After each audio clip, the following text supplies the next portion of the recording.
গাজীপুরের কালিয়াকৈরে মোটরযান ওয়ার্কশপ মালিক কল্যাণ সমিতির নবগঠিত কমিটির পরিচিতি এবং প্রয়াত সদস্যদের আত্মার মাগফিরাত কামনায় দোয়া মাহফিল অনুষ্ঠিত হয়েছে। বিস্তারিত থাকছে তুষার আহমেদের প্রতিবেদনে।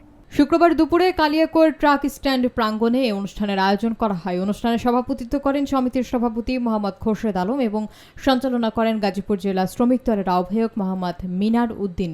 প্রধান অতিথি হিসেবে উপস্থিত ছিলেন কেন্দ্রীয় বিএনপির শ্রম বিষয়ক সহ সম্পাদক এবং গাজীপুর ১ আসনের সংসদ সদস্য পদপ্রার্থী মোহাম্মদ হুমায়ুন কবির খান।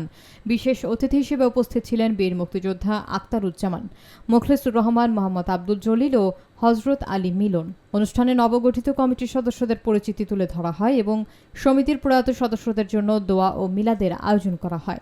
অনুষ্ঠানে ওয়ার্কশপ মালিক, শ্রমিক প্রতিনিধি এবং স্থানীয় গণ্যমান্য ব্যক্তিরা উপস্থিত ছিলেন।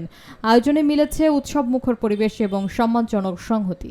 বাংলাদেশ সড়ক পরিবহন শ্রমিক ফেডারেশনের বিপ্লবী সাধারণ সম্পাদক, বাংলাদেশ সড়ক পরিবহন শ্রমিক ফেডারেশনের ঢাকা বিভাগীয় কালিয়াকৈরের মালিকদের প্রত্যাশা পূরণ করার জন্য, ব্যবসায়িকভাবে সহযোগিতা পাওয়ার জন্য এই গ্যারেজ বলি, ওয়ার্কশপ বলি, এটার কোনো বিকল্প নেই।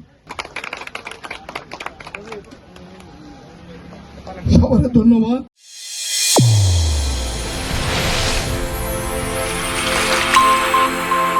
চ্যানেল A1 হৃদয়ের স্পন্দন।